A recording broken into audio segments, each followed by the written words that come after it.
What's happening, YouTube? Josh Tedder here for 6 months later, and this weekend I don't have my Model 3 with me, but instead I have a Model S 100D, and I thought I'd share my thoughts with you on coming from driving a Model 3 for about 2 weeks to driving a Model S for the weekend. Now, the first thing I noticed when I got inside the Model S was actually how complex it felt, which just felt kind of odd. You get so used to having such a sparse and simple interior with the 3 that when you get into something like even a Model S, it just seems a bit overwhelming with all the screens, the buttons, the extra stalks. Now, I'm sure this would be way worse going from a Model 3 to something like a BMW 3 Series, considering that the Model S is still a pretty simple car compared to a lot of other cars out there. Now, I think it's pretty clear where Tesla is going with its design language for future cars. Simplicity is going to be king for all future Tesla cars based on what they have done with the Model 3. Now, after living with the Model 3 for a while, I also realized that I really miss the long slit vent when driving the 3. The ability to shoot air through the steering wheel at your face or just to the sides of your face is actually a very underrated feature, in my opinion, for the Model 3. I really missed that when driving the Model S. Now, the Model 3's interior overall I thought was actually a bit nicer than the Model S's. The Model S has a weird cup holder placement issue. There's no door pockets, no coat hooks, no vanity mirror lights. I thought the seats in the Model 3 were also just slightly more comfortable than the S's, and the 3's design just seems more ergonomic overall than the Model S's. Now, that's not to say the Model S's interior is bad by any sense, because it's not. It is still really good. I just prefer the Model 3's just slightly more than the Model S's. The Model 3 also has more headroom than the Model S. The Model S I had the panoramic sunroof, so not sure about headroom with the all-glass roof. I would imagine the all-glass roof has a little bit better headroom. The Model S's rear visibility is also worse than the Model 3's, and the Model 3's front visibility out the windshield is also better, probably due to the angle of the windshield in the Model S and how it slants. Now, while the Model S does have 2 screens, I didn't really think it added all that much more to the driving experience.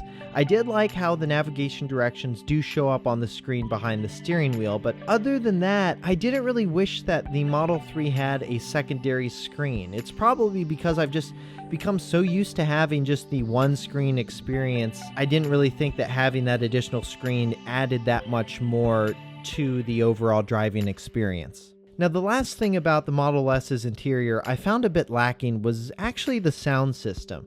I had an S outfitted with the premium sound system, and I thought the Model 3's was actually a bit better. You can definitely hear more detail in the music through the Model 3, and I also thought the bass was overall better in the 3. If you're not an audiophile or someone who really likes high quality speakers and sound, you probably wouldn't notice that much of a difference between the two, but if you are an audiophile or someone who likes really nice high-end speakers, you would definitely notice a difference. Now, one thing about the S that I do like better than the 3 is the door handles. I think the 3's door handles are fine, but they are harder for most people to open than with the Model S's, which just pop out and it's like a regular car door handle. I also wish the Model 3 had bioweapons defense mode, because one, what a name. Like, who wouldn't want a bioweapons defense mode in their car? The more important reason, though, is that the bioweapons defense mode will actually clean the car's air inside the cabin, and it's just really great for getting rid of smells out of the car's interior, like if you're driving near a swamp or a paper mill. Now, another thing that I wish the Model 3 had that the Model S has is the power lift gate for the hatch at the back of the car. I love how you can double press the key fob and the hatch opens up, double press it again, and the hatch closes. I really wish the Model 3 had this feature for its trunk. Now, while cute, I don't think that having a key fob in the shape of your car is really a necessity. I found that just using my smartphone as a key worked really well for the Model 3, and I always have my phone in my pocket anyways, so it makes it pretty effortless getting in and out of the Model 3.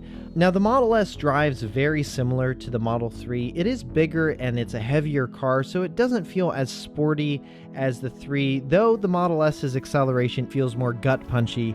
The 3's acceleration does feel a little bit faster, weirdly, than the S's. I would assume it's because you're sitting farther forward in the Model 3, and the Model 3 does feel a bit smaller and more nimble than the S, so that may be why. I had several other passengers who have now ridden in both. They also commented that they thought the Model 3 just felt just as fast as the Model S 100D. Now, the Model 3 also doesn't have the motor whine that the S does when you're accelerating hard. This is probably due to the fact that the cars don't share the same motor design. The Model 3 does have a permanent magnet motor in it, where the S does not. The S actually has a more expensive type of electric motor. Now, the S with dual motors has great handling and a low center of gravity. The regen is also pretty similar to the Model 3, though I felt that the 3's regen was a bit stronger than the Model S's, which I know some people have actually said the opposite, which I'm not quite sure why. When letting my foot off the accelerator pedal in the S, it definitely did not slow down as much as the Model 3 does, and that's probably due to the fact that the Model S is a larger sized car and has substantially more weight than the Model 3.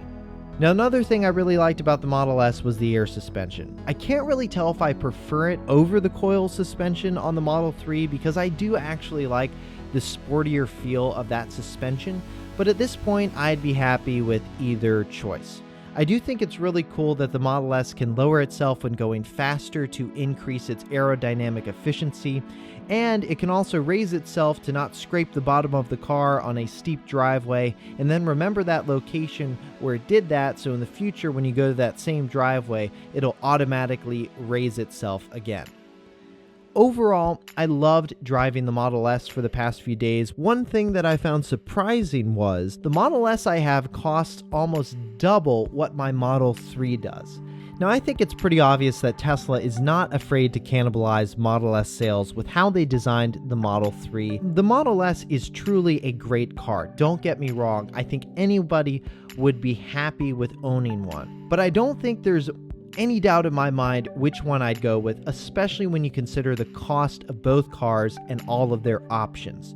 Now, maybe it'll be a harder decision when the Model S gets a complete refresh, but right now, if I had to decide between the two, I'd of course choose the Model 3. You're getting about 90% of everything in the Model S at half the cost. So those are my impressions of driving a Model 3 for 2 weeks and then driving a Model S 100D for the weekend.